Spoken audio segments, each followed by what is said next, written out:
నాగభూషణానికి అనుకోని విధంగా కష్టాలు ముంచుకువచ్చాయి. అతడు ఆ ఏడాదే అప్పు చేసి కూతురి పెళ్లి చేశాడు. భార్య జబ్బుపడితే బోలెడు డబ్బు ఖర్చుపెట్టి వైద్యం చేయించాడు. పొలం మీద ఎన్నో ఆశలు పెట్టుకుంటే ఆ ఏడాది వానలు సరిగ్గా లేక పంటలు పండలేదు. అప్పు ఇచ్చిన వడ్డీ వ్యాపారి ఉన్న ఇల్లు, పొలం అమ్మేసి తన బాకీ తీర్చమని వత్తిడి చేస్తున్నాడు. ఇక తన కష్టాలు తీరే మార్గం లేదనిపించి నాగభూషణం ఆత్మహత్య చేసుకుందామనుకుని ఒక అర్ధరాత్రి సమయాన దొడ్లో ఉన్న కుంకుడు చెట్టు దగ్గరకు వెళ్లాడు. ఆ సమయంలో అతడికి దేవుణ్ణాకసారి ప్రార్థించాలనిపించింది. భగవంతుడా, వచ్చే జన్మలోనైనా నన్ను భాగ్యవంతుడిగా పుట్టించు అంటూ నాగభూషణం 2 చేతులు జోడించాడు. ఆ మరుక్షణం అతడి కాళ్ల దగ్గర ఒక మూట పడింది. నాగభూషణం ఉలిక్కిపడి దాన్ని తీసుకుని లోపల ఏమున్నదో చూశాడు. అతడి కళ్ళు చెదిరిపోయాయి. మూట నిండా బంగారు కాసులు. ఆఖరుకు భగవంతుడు నా మొరాలకించాడు అనుకుంటూ నాగభూషణం మూట తీసుకుని ఇంట్లోకి వెళ్లి భార్యను నిద్రలేపి జరిగింది చెప్పాడు. మంచివాళ్లకు భగవంతుడు ఎప్పుడూ మేలు చేస్తాడు అనుకుంటూ అతడి భార్య కాసుల్ని కళ్లకద్దుకుని పెట్టెలో దాచింది. ఆనాటితో నాగభూషణం దరిద్రం తీరిపోయింది. అప్పులన్నీ తీర్చేసి మరికాస్త పొలం కూడా కొనుక్కుని సుఖంగా బ్రతకసాగాడు. అయితే ఇప్పుడు నాగభూషణానికి మరొక ఇబ్బంది ఎదురైంది. తండ్రి దగ్గర బాగా డబ్బు చేరడంతో అతడి పెద్ద కొడుకు అల్లరి చిల్లరగా తయారై జూదగృహాల వెంట తిరగసాగాడు. ఒకరోజున జూదగృహంలో పెద్ద గొడవ జరిగింది. ఆ గొడవలో నాగభూషణం కొడుకు కొట్టిన దెబ్బలకు ఆ ఊళ్ళోని ఒక రత్నాల వ్యాపారి కొడుకు స్పృహ తప్పి పడిపోయాడు. అతడు బతకడని అంతా అనుకున్నారు. నాగభూషణానికి ఏం చేసేందుకు పాలుపోలేదు. కొడుక్కు మరణశిక్ష పడితే వాడు దక్కకుండా పోవడం అట్లా ఉంచి తనను అందరూ హంతకుడి తండ్రి అంటూ అవమానిస్తారు. ఇంతకన్నా చావు మేలనుకుంటూ నాగభూషణం లోగడలాగానే అర్ధరాత్రివేళ కుంకుడు చెట్టు దగ్గరకు పోయి, భగవంతుడా, నా కొడుకు హంతకుడన్న అపఖ్యాతి రాబోతున్నది. వచ్చే జన్మలోనైనా బుద్ధిమంతుడైన కొడుకును ప్రసాదించు అన్నాడు.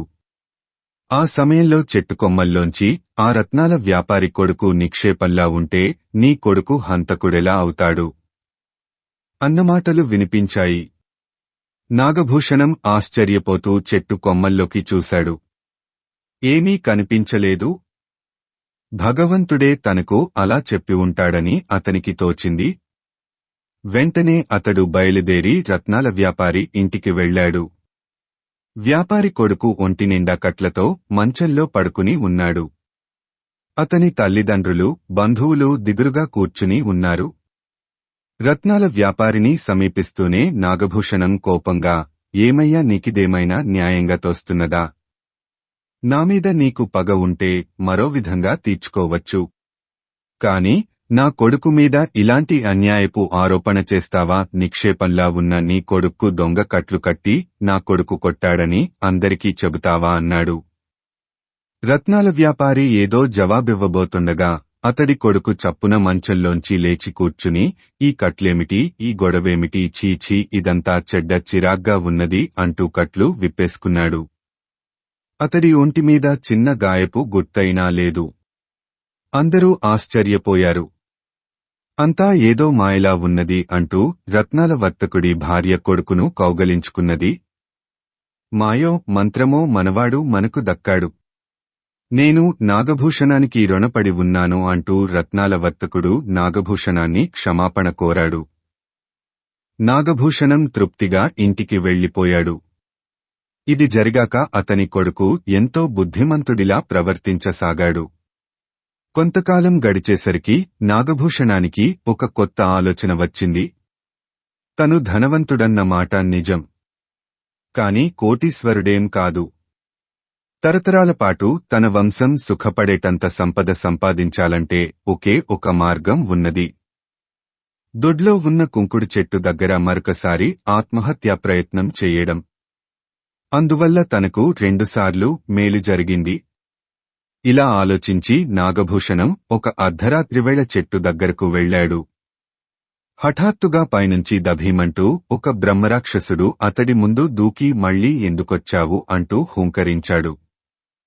బ్రహ్మరాక్షసుణ్ణి చూస్తూనే నాగభూషణానికి నోటమాట రాలేదు. అతడు అతి కష్టం మీద గొంతు పెగల్చుకుని ఎవరు నువ్వు అని అడిగాడు. చావాలని వచ్చిన వాడివి నన్ను చూసి భయపడుతున్నావెందుకు? నేను బ్రహ్మరాక్షసుణ్ణి, చాలా ఏళ్లుగా ఈ చెట్టు మీద ఉంటున్నాను. నువ్వు ఆత్మహత్య చేసుకోకుండా ఉంటే నాకీ భయంకర రూపం నుంచి విముక్తి కలిగి స్వర్గం చేరుకుంటాను. అందుకే లోగడ 2 సార్లు చావకుండా నిన్ను కాపాడాను అన్నాడు బ్రహ్మరాక్షసుడు.